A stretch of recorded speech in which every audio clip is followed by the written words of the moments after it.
Guys, कैसे हैं आप सब। आई होप आप लोग बिल्कुल बढ़िया होंगे। थोड़ी पढ़ाई लिखाई चल रही होगी, बिल्कुल फुल फ्लेजेड मत पढ़िए, लेकिन थोड़ा थोड़ा प्लीज पढ़ते चले जाइए, रिवाइज करते चलिए साथ साथ, तो आपका सिलेबस आगे बढ़ता जाएगा। तो आइए पिछले पार्ट्स को अपन कंटिन्यू करते हैं। आई होप आपने पिछले 2 वीडियोस देख लिए होंगे। तो चलिए, हम पिछले बार पढ़ रहे थे स्कैरसिटी के बारे में, राइट। स्कैरसिटी हमने क्या देखा था?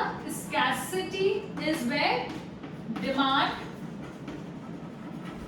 Is greater than supply.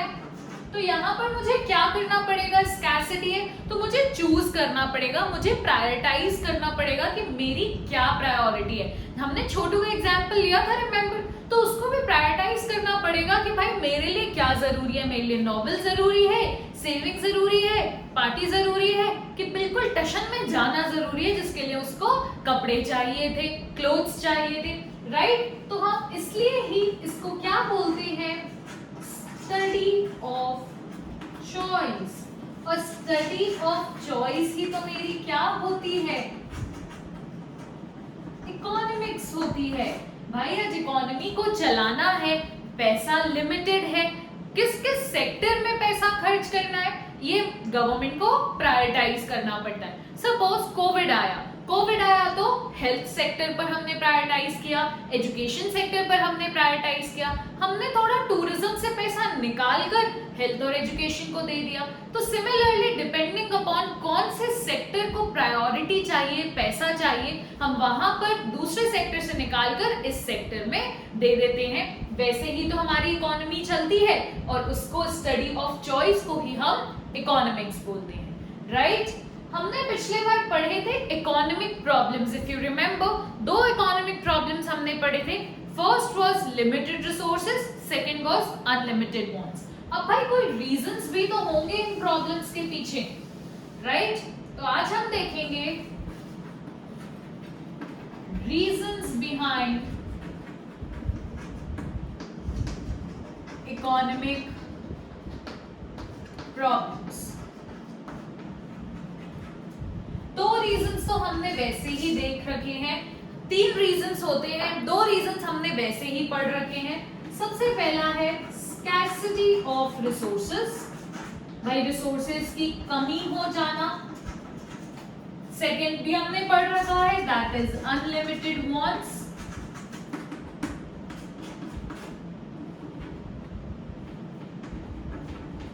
कि हमारी वांट्स बहुत ज्यादा अनलिमिटेड होती है, हम रिस्ट्रिक्ट नहीं कर पाते। And third is new for you, resources can be put two alternative uses. अब ये क्या है? Resources can be put two alternative uses. एक रिसोर्स है, सपोज मेरे पास एक लैंड है, अब उस लैंड पर तो मैं बहुत सारी चीजें कर सकती हूँ ना, लेकिन रिस्ट्रिक्शन क्या है? I can do one thing at a time. Suppose एक ही रूम है, रूम में या तो मैं वीडियोस रिकॉर्ड कर लूँ आप सबके लिए, या तो यहाँ पर मैं कोई डांस क्लास चला लूँ, तो लेकिन one thing at a time ही हो सकता है ना। मैं अपने रिसोर्सेस का भाई कितना बदल बदल के यूज कर सकती हूँ। अब जब यहाँ पर रिकॉर्ड हो रही है वीडियोस, तो ये लैंड तो ब्लॉक्ड है, ये रिसोर्स तो ब्लॉक्ड है, राइट, जिसकी वजह से मुझे अपने रिसोर्सेज की कमी पड़ती है, और मैं भी कम नहीं हूं क्योंकि मेरी वांट्स भी अनलिमिटेड है। So these are some of the reasons behind economic problems. Got my point? Now let's move forward to the next topic, that is जहां से बेसिकली हमने ये सारी पूरी अपनी स्टोरी स्टार्ट की थी इकोनॉमिक्स से। तो मुझे उसका डेफिनेशन देखना है क्योंकि मुझे एग्जाम ओरिएंटेड पढ़ाई भी तो करनी है ना। चलिए तो देखते हैं इकोनॉमिक्स की डेफिनेशन क्या है। Economics is a social science which studies human behaviour as a relationship between ends and scarce means which have alternative uses. बड़ी टिपिकल सी डेफिनेशन लग रही है, राइट। ऐसा लग रहा है पता नहीं क्या पढ़ गए, tan cos थीटा पता नहीं क्या बोल दिया, लेकिन बड़ी सिंपल सी है अगर हम इसको ब्रेक डाउन करने जाएं। It's a social science. Why social science and not science? Because it deals with society, it deals with humans. That's why the word social science is written here. Which studies human behavior. देखिए आ ही गया human behavior. As a relationship between ends, मतलब जो final goods and services हम consume करते हैं, right.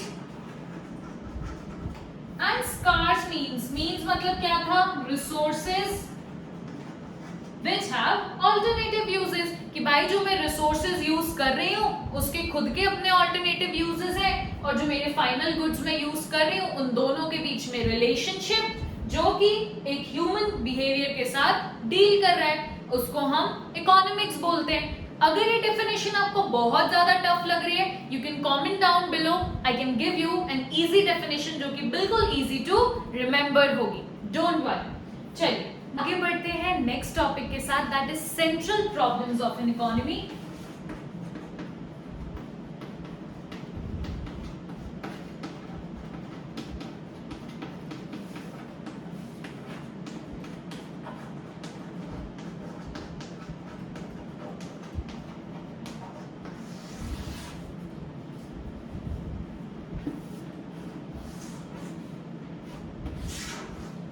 देखिए तीन तरह की सेंट्रल प्रॉब्लम्स होती हैं इकोनॉमी में। सबसे पहला है what to produce,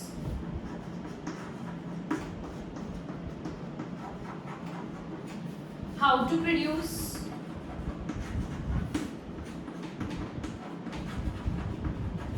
and for whom to produce.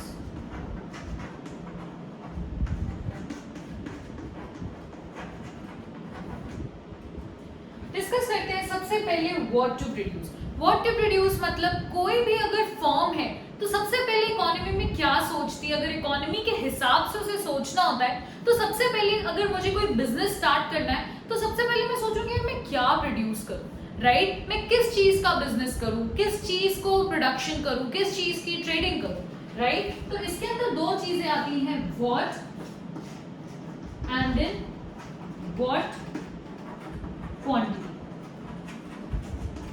तो अगर सपोज मुझे इंस्टाग्राम पे कोई बिजनेस स्टार्ट करना है जो कि आजकल बहुत प्रेवलेंट है, तो सबसे पहले क्या दिमाग लगाऊंगी, अरे कौन सा बिजनेस स्टार्ट करूं, क्लोथिंग बिजनेस स्टार्ट करूं, फुटवेयर करूं, कोई भी ऑर्नामेंट्स का करूं या XYZ किस चीज का करूं।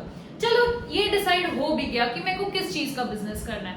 अब नेक्स्ट पॉइंटर आता है कितनी क्वांटिटी में प्रोड्यूस करूं, बिकॉज मुझे तो अपनी सेल्स का कोई आइडिया नहीं है कि अच्छा मेरा बिजनेस चलने वाला है कि भी नहीं चलने वाला है, राइट। तो इन व्हाट क्वांटिटी, तभी इसको हम बोलते हैं problem of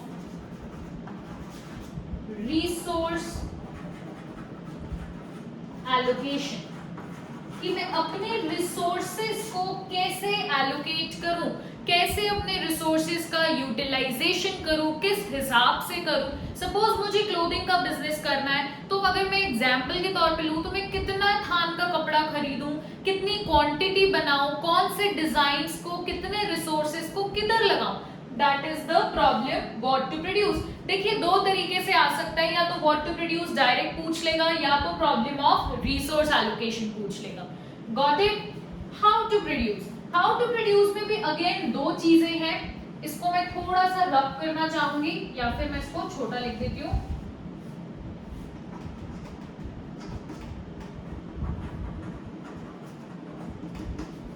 how to produce दो तरीके होते हैं, एक होता है कैपिटल इंटेंसिव टेक्निक्स CIT, और दूसरी होती है लेबर इंटेंसिव टेक्निक्स।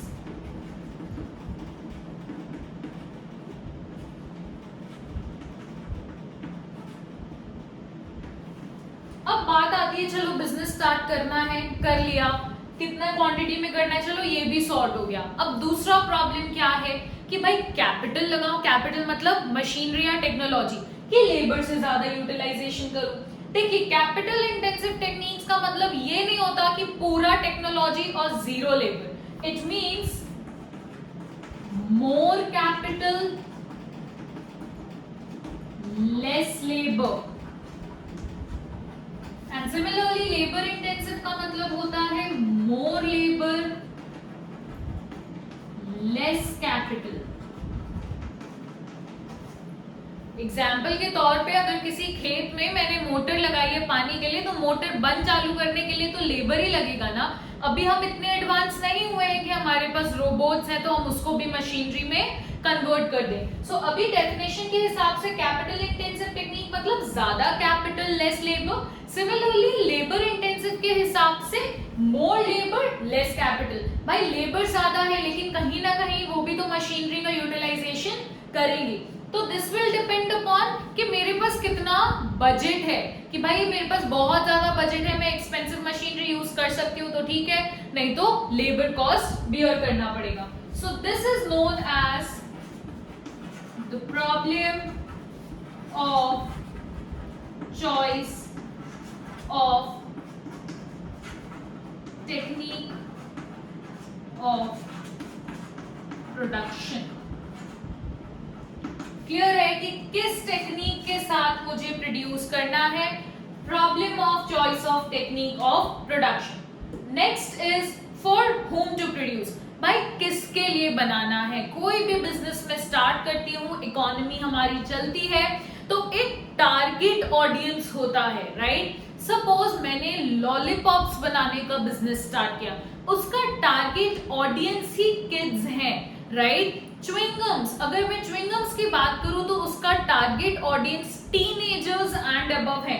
हम छोटे बच्चे को च्युइंगम खाने नहीं देते, या यूजुअली बड़े लोग लॉलीपॉप्स इतना ज्यादा नहीं खाते। आई एम सेइंग ज्यादा नहीं खाते बिकॉज काफी लोगों को पसंद होती है लॉलीपॉप्स, राइट। लेकिन उस कंपनी का टारगेट क्या होता है कि भाई मुझे इस टारगेट ऑडियंस को रख कर ही अपना प्रोडक्ट लॉन्च करना है, ताकि मैं उनके टेस्ट, उनके फ्लेवर्स को लेकर अपने बिजनेस में प्रॉफिट कमा पाऊं। तो we know that for whom to produce हम सबका एक टारगेट ऑडियंस है, right. So this problem is problem of distribution of national income, कि भाई मेरी इनकम कैसे डिस्ट्रीब्यूट होगी, किन सेगमेंट्स में डिस्ट्रीब्यूट होगी, किस सेगमेंट को ध्यान में रखते हुए मुझे अपनी इनकम को, अपने रिसोर्सेज को स्पेंड करना है, कैसे डिस्ट्रीब्यूट करना है। सो आपको अगर स्क्रीनशॉट लेना है तो you can take this. This is a very important topic. If I'm making a danger sign in any topic, that means that's a must in exam. ये आएगा ही आएगा। Either कोई भी एक पूछ सकता है 6 मार्कर में, या तो तीनों आ सकते हैं central problems of an economy के नाम से। अगेन अ डिस्क्लेमर हियर कि सेंट्रल प्रॉब्लम्स आए तो 3 ये लिखकर आने हैं, इकोनॉमिक प्रॉब्लम्स पूछे तो वो 2 लिखकर आनी है। Generally students get confuse between this, जब वर्ड सेंट्रल होगा तभी ये 3 प्रॉब्लम्स होंगे, अदरवाइज वही वाले जो 2 प्रॉब्लम्स है, that are the universal common problems. और ये सेंट्रल प्रॉब्लम्स जो है वो again country to country depend करते हैं। Okay, that's the difference between them. Got my point? I hope आपको इधर तक चैप्टर क्लियर होता जा रहा है। One more topic is left, 1 or 2 topics are left. We'll cover in the further videos. Till then, please थोड़ा पढ़ाई पे ध्यान दीजिए, अच्छे से रिवाइज करिए, सारे टॉपिक्स को साथ साथ कवर करते जाइए। मिलेंगे जल्दी नेक्स्ट वीडियो के साथ। Till then, subscribe to my YouTube channel, press on the bell icon so that you can get notified. And if you understood the concept, please hit the like button as well. And you can also follow me on Instagram. I'll link it here. Till then, tada, bye bye. मिलेंगे जल्दी next video के साथ।